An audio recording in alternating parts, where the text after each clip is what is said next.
You've probably heard that along with fat loss comes some level of hunger, and that you have to sit with it sometimes. Sometimes you have to push through, and it is the price of admission. I've seen many fat loss attempts fail because of this willing acceptance for hunger. And today I want to walk you through what a fat loss diet looks like when you instead design it around fullness. There are 5 big satiety levers that the research tells us can really, really help when it comes to adherence with your diet, which ultimately is the thing that will make you successful. So we're going to go over that, the specific targets that you can hit at your next meal, and a 200-calorie reality check that's going to change how you evaluate what is on your plate. Welcome to Wits and Weights, the show that puts a popular piece of fitness advice under the microscope, finds the hidden reason it doesn't work, and gives you the deceptively simple fix that does. I'm your host, certified nutrition coach Philip Pape, founder of the Fitness Lab app, and today's episode comes from basically a lot of the misunderstandings I see relative to fat loss phases and appetite. If you're over 40, especially if you're a woman in the perimenopause or postmenopause transition, you've probably run the following experiment. You decide to lose fat. You, of course, cut calories to go in a deficit. You have some level of discipline for the first few weeks. You're motivated. And then maybe around weeks 5 or 6, the hunger starts to increase more and more. It gets really loud. You start thinking about or even obsessing about food more than you want to. And then you start to slip. You eat a little bit extra at night. Maybe you sneak in a snack here or there. Maybe the foods that you go for are a little bit more calorie dense than you anticipated. And then it starts to stall or push back or slow down your fat loss phase or end it altogether. And on one hand, yes, you should have some level of feeling of hunger or some appetite because your body is trying to draw from its energy stores, from its fat cells. And there's going to be hunger that comes along with that. There are a lot of hormonal changes that occur. But also, we shouldn't look at hunger as this like character test, that we like, okay, you've just got to be in this massive level of hunger. That means it's working. That's the thing I hear all the time. It means it's working. This is a measurable physiological state that you should be in that scales with how long and how aggressive a deficit is. And that's fine, but why don't we work with that as best as possible and minimize the effects?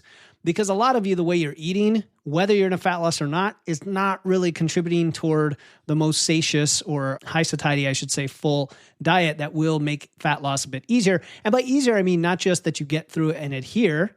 That's obviously very important. But you can manipulate the variables, like how aggressively you can go, and maybe you can then shorten the duration because you've made it a little bit easier on yourself, let alone some of the more aggressive experiments like a rapid fat loss phase, which we're going to be covering in an upcoming episode as we revisit that topic. So we're doing 3 things today. First, the actual biology of post-diet hunger, including a study where people were still hungrier and had altered hormones 12 months after the diet ended. Second, we're going to talk about the 5 satiety levers. These are the big variables that research pops up when we think about why do some meals leave us full for many hours and some just don't satisfy us. And then that's when we lead to the midnight snacking or what have you. And then third, we're going to give you some practical targets that you can set or target or audit for your next meal. I'm not talking about calories, macros. I'm talking about around satiety. And then at the end of this episode, I'm going to share a 200-calorie reality check. These are just some different foods that are 200 calories each so you can compare in your head differences in calorie density and nutrient density that will help you with fullness, because that's the principle of all of this. All right, so let's start with the framing here that, okay, fat loss requires hunger. Eat less, move more, push through the discomfort. You need to be in a calorie deficit, energy balance, all that's great. And yet you've heard me talk about the value of behavior change where discipline and willpower are very difficult things to rely on, and motivation, right? We don't want to have that. We want to kind of engineer our approach to work with the reality of the situation rather than trying to push through the reality. So when you treat hunger like a thing you have to have and you have to expect it during fat loss, it also becomes its own moral signal, which is interesting, right? Sometimes we talk about food as good or bad, but also I've seen on social media talking about hunger as like, it's a sign of weakness if you can't outlast your hunger because that's necessary for the fat to come off. Now, this isn't always the framing. A lot of the framing is actually quite the opposite. Like, oh, you're not going to have any hunger at all and you can lose fat so easily. Well, I think that does a disservice as well. But hunger is not a moral thing either. It's just a biological output of your energy state, driven largely by hormones, driven by some other things, but primarily by hormones. And that it gets louder and louder the more that you restrict and the longer you restrict. It's a feedback signal. And for some of you, it's stronger than others, right? We have brain-related genes. This is why the GLP-1s, for some people, when they go off of them, they immediately go back to their prior behavior. And for others, they can titrate off or even change their behavior while on them. But anyway, I want to share a study with you, okay? This is Sumitran and their colleagues out of University of Melbourne, and this is published in the New England Journal of Medicine back in 2011, so about 15 years ago. And it's a phenomenal piece of work, in my opinion. They took 50 overweight adults, put them on a 10-week diet, and they lost about 13 kilograms on average. Okay, so far so good. Then they followed them for a full year, and what they found at the 12 months mark after the diet, a year after the diet ended, was almost every hormone that regulates hunger was still abnormal. So ghrelin, the hunger hormone, was still elevated. Leptin, the fullness and energy storage hormone, was still lower. Peptide YY, GLP-1, cholecystokinin, all the natural satiety signals were all depressed from their previous state. And also the subjective hunger ratings were much higher than they were before the diet started. So that's 12 months after the diet. Now, you think about that, the body was still acting like it was being starved and the hunger wasn't going away. And these were people who were not actively dieting anymore, right? So this is interesting because it's a measurable state of your biology, your physiology that could seem to persist after a deficit ends. There's another piece of research I want to share here. It's Rosenbaum and Liebel, and this is at Columbia University. And they've been doing some good obesity research for maybe the last 3 decades. They did some fMRI research that showed that your brain's response to food images literally changes after weight loss, where the reward regions light up more, the prefrontal control parts of the brain that say like, no thanks, I'm full, I'm good, light up less. So when you've lost weight and then you go past that bakery that you like the cannolis from, and I'm not talking from personal experience, am I? It's not that you've also all of a sudden become weaker or something. It's that your brain is processing that smell of those foods with a little bit of a different signal than before. And when in the study they gave leptin to restore the leptin to pre-diet levels, the patterns normalized. So it was the biology, it was the hormones driving the behavior. Now you're like, oh my gosh, that means I shouldn't go into a fat loss phase. I shouldn't diet. I shouldn't lose weight because then it's going to be worse. Well, no. What do we do with this information? Obviously, you can lose fat. People do it all the time. I work with people all the time, clients, people in Eat More, Lift Heavy that lose it, and they're actually far better off than when they started, both from a health perspective, but also in managing things like their hunger signals. What I am saying is that just trying to fight willpower is not going to help you long term when other things are amplifying your hunger all the time: sleep, stress, changes to hormones and things. So I think the best move here is to design your diet so that you trigger less hunger per calorie of deficit in the first place, and you normalize these things and eat in a way in your diet that you would eat not in a diet. The only difference being some of these things are scaled down. Calories are scaled down, maybe protein scaled up, maybe carbs are scaled way down during a diet just to, be in the proper energy balance. So if you want to engineer a diet for fullness, the question becomes, so this is the title of the episode, the satiety diet. What are the variables you have to manipulate? When you look at satiety research from the last 30 years, and I'll tell you, listening to a lot of other experts on this over the past couple of years, it's very difficult to tease apart real conclusions. Let's just put it that way. It's a mess. Okay. But there's been a lot of activity in the last even 5 years that we can maybe look at. And it seems like 5 things I'm going to talk about today really move the needle the most. And those 5 things are energy density, protein, viscous fiber, the rate at which you eat, and then what we call hyper-palatability. So we're going to focus on those 5 things. All right. So the first one is energy density. And this is the calories per gram of food. How many calories are packed in the same volume of food? Barbara Rolls at Penn State, she has been this, I guess, volumetrics person when we talk about volumetrics for decades, really. She built this stream of research, what I'd call the seminal stream of research here. The bottom line is that humans eat to a relatively fixed weight of food per day. Interesting, right? Like we tend to want to eat the same quantity, physical quantity of food. We don't eat to a calorie target. We eat to a volume target, which means, by definition, hey, if you can lower the energy density of what's going in your mouth, what's on your plate, you can eat the same physical amount of food and ingest fewer calories without feeling deprived. Okay. Many of you are like, yeah, I've heard that before, or I know that. That seems to make sense. Well, what am I going to do in this modern food environment, right? No. So when we look at specific numbers, very low energy density would be considered less than 0.6 calories per gram. So what is that? Most non-starchy vegetables, that would be broth-based soups. That'd be fruits like melon and strawberries. That's very low energy. That's why I think broth-based soups, for example, are great during fat loss. Vegetable soups, fruits like berries. Okay, then that's very low. Now, low is 0.6 to 1.5. So that would include fruits, starchy vegetables, low-fat dairy, beans, whole grains, like cooked whole grains, lean meats. So now we're expanding to a lot of the wonderful, delicious whole foods we love to eat that include carbs, fats, or carbs and protein primarily, and a little bit of fat in there, but not much. Okay, so then medium energy density, we get up to 1.5 to 4 calories per gram. This would be like the typical Western diet sandwich and meat and cheese zone. Okay, so you're starting to introduce more fats, more fatty forms of the different foods, higher fat dairy, meats, etc. Then high energy density is like 4 to 9 calories per gram. Now we're talking about processed foods like crackers, chips, cookies, but also whole foods like nuts and chocolate, which are very energy dense. And then the most energy dense is like pure oils, so pure fats and butter and things like that. That's 9 calories per gram, which is just fat, okay? Fat is 9 calories per gram, so like a pure fat source is going to be, by definition, the most energy dense. So if your daily average for your whole meal or your whole food log for the day is 2 to 2.5 calories per gram, then you're going to be eating a small physical amount of food for your calorie budget versus if it's like closer to 1 to 2, right?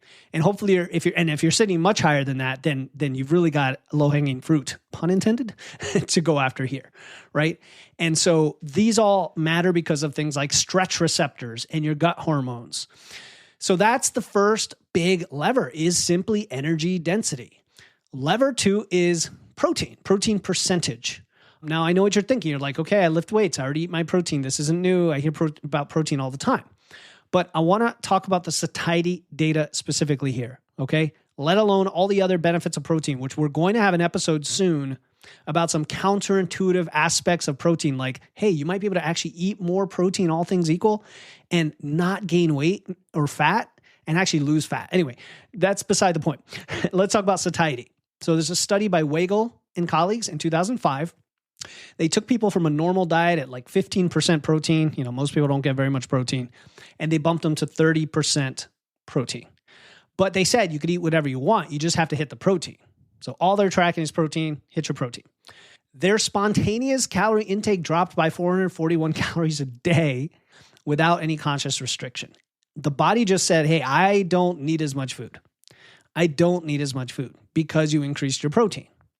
Now, if you look at the average American, at around 15% of calories from protein, that's like the control group that was inadequate. So for many of you, if you're not deliberately upping your protein already, then this is a big lever, okay? And the practical target we often talk about here is 0.7 to 1 grams per pound of body weight, but 0.7 is more than sufficient for most people, for the average person. If you like to eat more, if you want to eat more, if you can eat more, go for it. Nothing wrong with it, unless it's so high that it crowds out carbs or fat. But it tends to be kind of on an average diet, 30% of your calories. We don't think percentages for protein. I usually tell you, grams per pound because it's going to depend on your body size and your goal. But aiming for 30 to 40 grams per meal is usually the way to get there. And we often see that front loading that at breakfast can give you extra benefits There's also the benefits of, how much leucine you have and hitting muscle protein synthesis and all that. But all I care about here is total protein. Okay, so that's a good one to reiterate. Lever 3 is interesting. It's viscous fiber. Viscous fiber, not just any fiber. Okay, we're talking about a high satiety diet. Viscous fiber. Now, this is fiber that thickens the water in your gut. So this would be oats and beta glucan, which beans, legumes, psyllium. Some of you actually do use psyllium husk as a supplement. Chia seeds, flax seeds. Okay. A 2019 meta-analysis by Saleh and colleagues looked at the effect sizes of different soluble fibers on subsequent calorie intake. Guar gum had an effect size of negative 0.96, which is actually huge. Beta glucan was negative 0.42. Pectin was negative 0.22. So you don't have to understand exactly what that means, just that they are highly correlated with reducing how much you eat subsequently. And when we look at the mechanism, viscous fiber slows the rate at which food empties from your stomach. So it slows gastric emptying, as they call it. And therefore, your stomach stays full longer. It also slows the rise of blood glucose. Again, we've talked about eating more balanced meals that include fiber, and that tends to slow down your increase of blood sugar, in addition to walking after meals. So as it ferments in your colon, it produces short-chain fatty acids that trigger your gut to release more GLP-1, more peptide YY. These are your natural fullness hormones. The GLP-1. We know what that is. The thing that weight loss drugs are trying to replicate. And again, we don't want to compare them to the drugs. The drugs are far more powerful in terms of the dose. But the average American gets not very much fiber at all, about, I think, 10 to 15 grams of fiber a day. And we want you at 25 to 40, more for men than women, just due to size and how much you eat. And if you could aim for, let's say, 8 to 15 of those from viscous sources, like if you want to be very specific based on this tip in your high satiety diet, look at foods that have higher viscous fiber and make those a good chunk of the fiber you get every day, not to mention increasing fiber in general. Don't do it overnight. If you get low fiber, don't go from low to super high. That could be not great on your gut. Titrate it up over, let's say, a week. All right, lever 4 is eating rate. How fast you eat, how fast food enters your body.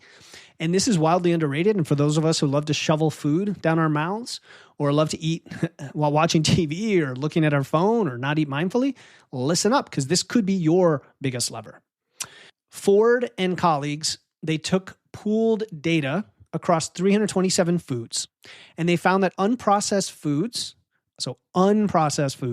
are eaten at about 35 calories a minute, whereas processed foods are eaten at 54 calories a minute. Ultra-processed foods, 69 calories per minute.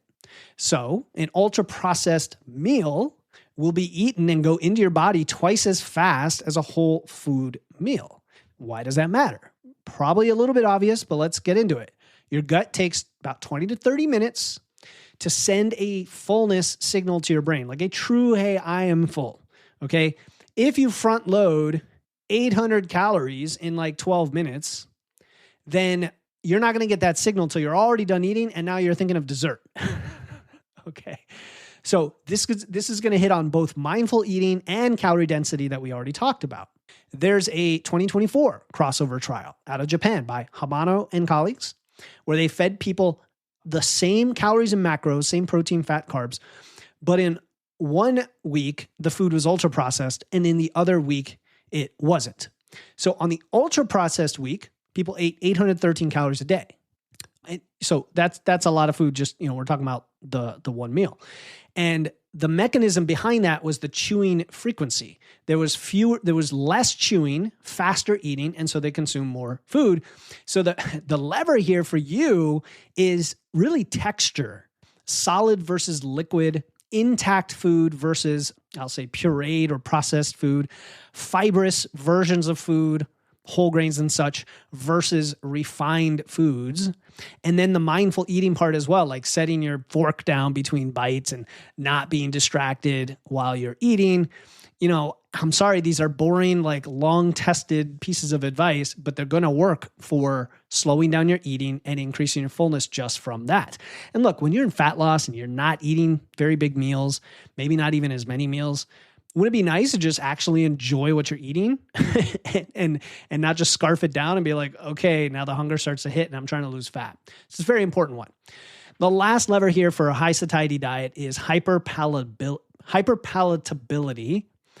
And this kind of overlaps the most of what people think of as junk food and highly processed food. But I want to be careful here because hyper-palatable foods, okay, that's a term, I think it comes from Tara Fazzino at the University of Kansas, based on what I could discover. Hyper-palatable foods are foods that combine fat with sugar, fat with salt, or carbs with salt at specific concentration thresholds, right? Hence, they are super palatable. They're so super delicious. Okay, we're separating this out from calorie density, which was lever 1, even though there can be some overlap here. About 62% of items in the U.S. food supply meet the definition of hyper-palatable. Okay, that's 62%. That's like 2/3 of what's in the supermarket, which isn't surprising if you go into a supermarket, but it's still insane. And when we talk about the food environment and engineered foods and the nutrition science and all that behind all this stuff, where the foods are engineered deliberately to bypass your fullness signals, and I think they're trying to even amp that up further since people are eating less on GLP-1s, without going into conspiracy theorists, capitalism and the drive to, give people something that's delicious so they buy more of it. I mean, if we buy it, they're going to make it, is what it comes down to. I'm not going to blame them. If we're going to buy it, they're going to make it. Now, there's been research that looks at, when you control for energy density, that was lever number 1, and then hyperpalatability, it's not that foods are labeled as ultra-processed that's the problem. It's how it's engineered. One food's engineered versus the other. So, for example, some ultra-processed foods are low in energy density and they're not hyperpalatable. And so I put them under the, I'll say, fine condition from a satiety perspective. And then some so-called whole foods like trail mix or granola are densely caloric. They have a lot of calories and they're engineered for palatability. And they will absolutely get past your fullness signals and you can eat too much of them very easily, which honestly is why people seek them out for going on a hike and having a lot of energy on your hike. Right? It's easy to eat, doesn't fill you up too much, and you get a lot of calories. So if you're trying to lose fat, if you're trying to control for that, you've just got to be aware of hyperpalatability in particular, independent of whether it's an ultra-processed food. So those are your 5 levers: energy density, protein, viscous fiber, rate of eating, and hyperpalatability. Palatability. Now, 2 meals with the exact same calories can produce wildly different hunger depending on how they score on these variables.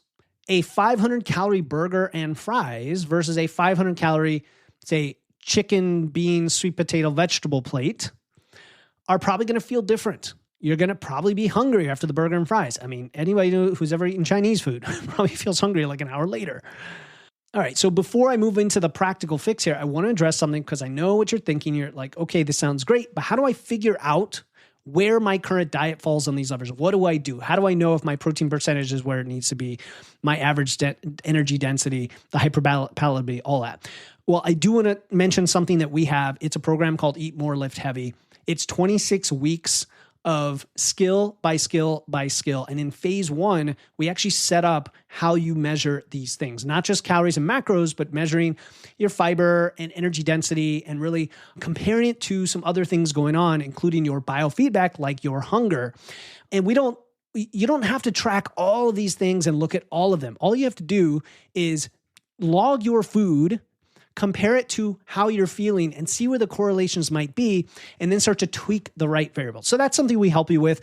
Obviously, you can do these things on your own if you apply all these systems, if you have a system, but we give you that system. Go to eatmoreliftheavy.com. You get human coaching in there. Carol and I are inside providing coaching. There's live calls.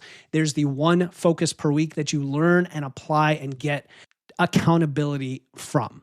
And we help you become independent when it comes to these things. And I'm all about that. That is my mission, is to help teach all of you to become independent in this world without having to become a nutrition scientist.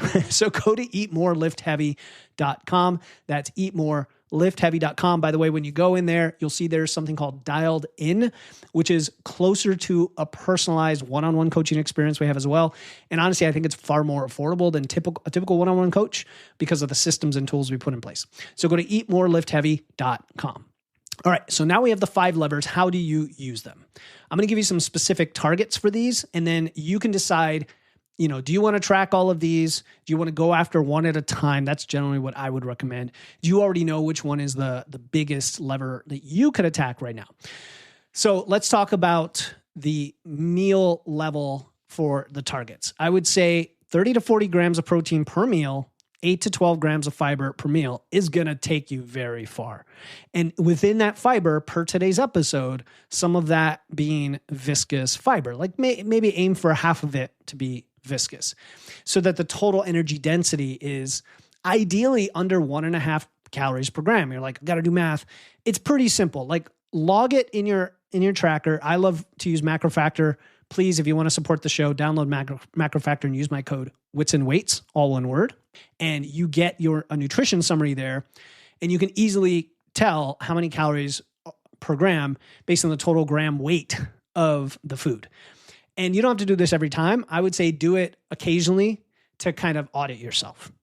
Also, slow the rate you eat and don't have a ton of hyper-palatable foods, even though you can have some. Because again, we don't demonize any particular foods on this show. There is no one bad food on the planet, not seed oils, not sugar, not any gluten, none of that, okay? And we talked about that on a recent episode. Now, what about at the daily level? So that's at the meal level. At the daily level, it really comes down more to your macros. Are you getting enough protein? Are you getting that 0.7 to 1 grams per pound? Are you getting enough fat? For many people, that's 20 to 30% of their calories. The rest of their calories from carbs. And then specifically within those carbs, are you getting a good chunk of fiber? 25 to 40 grams of fiber, depending on how much you need, and 8 to 15 of those as viscous. So that's on a daily level, which again, you could do it at the meal level, the daily level, whatever makes sense for you. This is something we help you analyze on an individual basis in Eat More, Lift Heavy if you need that kind of support. But you're looking for the average daily energy density of your food, again, in that like 0.8 to 1.5 calories per gram range. And of course, you got to have enough sleep because I know we didn't even talk about that and I was hesitant to do so, but sleep is going to actually affect hunger a lot. All right, so the rule to apply this, okay, I don't want you to get overwhelmed and panic that you got to do this every single meal, every day, all the time. There's something what I call the 2 to 3 swap rule, okay? 2 to 3 swap rule. Audit your current diet, just audit it. Find the 2 or 3 meals that score the worst on these levers. So if you log for like a week, you've got probably 21 or more meals to choose from. And there's probably a few that are just like not as great when it comes to these things. Like maybe they have a lot more fat or processed foods or something. And find the 2 or 3 worst meals. Heck, you could probably use AI now. Take the MacroFactor export, throw it in AI and say, hey, do what Philip just suggested for me. Okay. And for many of you, it's going to be breakfast where you've got like a granola bar with like the processed yogurt that doesn't have much protein, right? Or a lot of sugar in it or whatever. And again, sugar's not bad. It's just what crowds out what. Maybe it's a snack, right? So, hey, you went for a bag of crackers because they're sitting on the counter. Maybe it's lunch where you have a sandwich. We have our habits, don't we? We have our habits.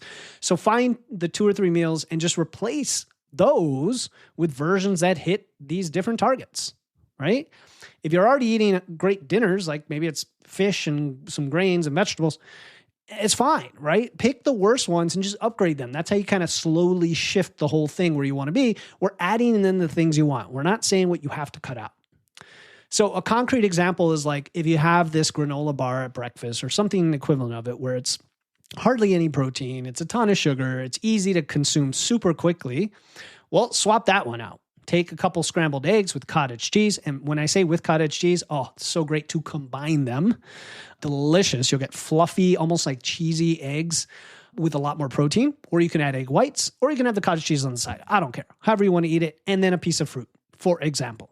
Right? We're talking about swaps here. We're not talking about going perfect and ideal or optimizing. No, we're just talking about swaps. And it's the same amount of calories, but now you've gone from, say, 4 grams of protein to 30 grams of protein. You've put in something that you have to chew. You've got some fiber from the fruit. The energy density of the meal drops. Now you hit like 4 of the 5 levers and you didn't add any calories. Now, sometimes you might add calories. So what? As I mentioned before, sometimes when you add protein, you actually consume fewer calories later in the day because of the satiety. So that's a big piece. And then the last thing I want to mention for this is like your mental model each day. Are you comfortably full, particularly when you're at maintenance calories, like when you're not in a deficit? And then once you've got that set up successfully, I would do that before you do a fat loss phase. Then in a fat loss phase, you probably have some mild hunger between meals, which is fine. That's your biology, but it would be less than it would otherwise. Or it allows you to go maybe more aggressively on the fat loss phase, because now you can handle a little bit more hunger, if that makes sense, right? If you're feeling ravenous though, especially if you're not in fat loss, let alone in fat loss, go through the questions and ask yourself again about protein and fiber and the, calorie density and how fast you ate and then other things like, did you sleep enough, et cetera. Okay. All right. Before we wrap up, I told you at the beginning of the episode, I was going to give you a 200 calorie reality check, and I'm going to do that in just a second. But again, if everything I described today felt useful, but maybe a little overwhelming, that is the problem that we solve with Eat More, Lift Heavy. And I'm really serious about this. I'm very genuine about this, because we used to have a program where people would come in and be overwhelmed. And I feel like a lot of people working with one-on-one coaches sometimes feel overwhelmed, because on day one, they're like, you've got to increase your steps. You have to train. You have to increase your protein. You have to do this. I prefer an approach where each week you focus on one small thing and build it up slowly over time, so that the fast approach is the slow approach, if that makes sense. In other words, taking a reasonable skill building approach results in long-term success and sustaining what you're trying to do. So Eat More, Lift Heavy. If you go to eatmoreliftheavy.com, you can read all about it. No pressure to sign up. Just check it out. It's a 26-week guided coaching program. And in the very first phase, this is where we help you set up the measurement system.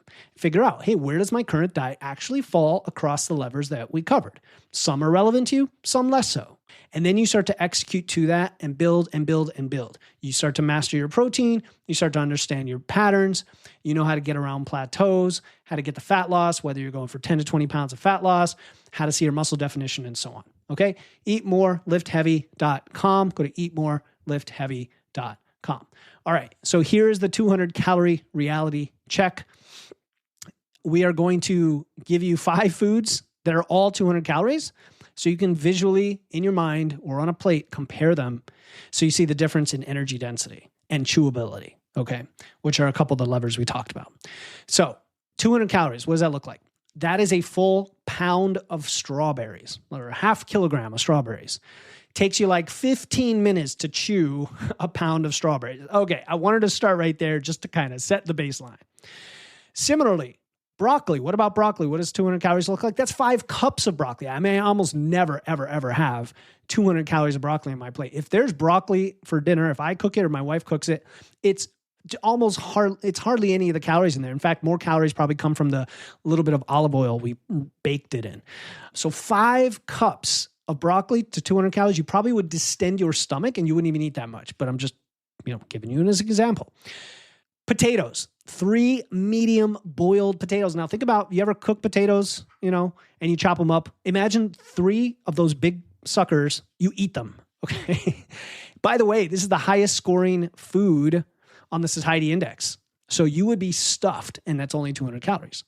Now, what about almonds? Well, okay, 200 calories is only 2 ounces of almonds. So that's a very small handful. Chomp, chomp, chomp, you're done. All right. Now, I always think about tree nuts and the fact that like our ancestors would have to actually pick them and like shell them and all that, which would slow things down. But we don't do that. We just buy them all ready to go, salted often, sometimes dipped in chocolate, and boom, in your mouth. And you can apply that to peanut butter as well. Like 200 calories of peanut butter is just a tiny amount. And then finally, olive oil, 1.5 tablespoons of olive oil. All right. So that's not a surprise. And olive oil is great, but a little goes a long way. So you've got to be aware of these calories. And sometimes things like salad dressings and sauces are full of oils, so they're very energy dense. So that's 200 calories visualized across some very different amounts of foods. Some that would make you really full. Some of them you would hardly notice, like the almonds or the oil. And really, that's the premise of the satiety diet in just like a minute. It's the same energy coming in, but it's a way different level of fullness. And that can be the game changer for you when it comes to fat loss. All right, until next time, keep using your wits, lifting those weights. And remember, hunger is just engineering your diet and working with your signals. It's not a matter of morality or character or gutting it through. I'm Philip Pape, and I'll talk to you next time here on the Wits and Weights podcast.